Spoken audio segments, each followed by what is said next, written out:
সালামু আলাইকুম বন্ধুরা, আজকে চলে এসেছি হাসামদিয়ার পাশে শ্রীনগর একটা গ্রামে। এখানে অনেক সুন্দর এবং পুরাতন একটা বাড়ি। এই বাড়িটা আপনাদের ঘুরে ঘুরে দেখাবো। আমরা এসেছি আপনাদেরও ঘুরে দেখানোর জন্য চেষ্টা করব।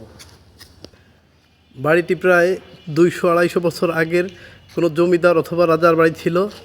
বাড়িটির ভিতরের লুকটা আসলে অনেক সুন্দর লাগে। যদি আপনাদের কখনো ইচ্ছা হয় আপনারা ঘুরতে আসতে পারেন। এখানে দেখছি অনেক শিউলি ফুল ফুলে পড়েছে।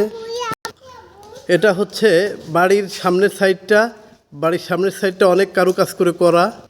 দেখুন আগের নকশাগুলো কত সুন্দর ছিল, তখনের কাজগুলো কত সুন্দর করে করতো। আসলে এখনের এরকম রাজমিস্ত্রিরা হয়তো পারে না অথবা সম্ভব না।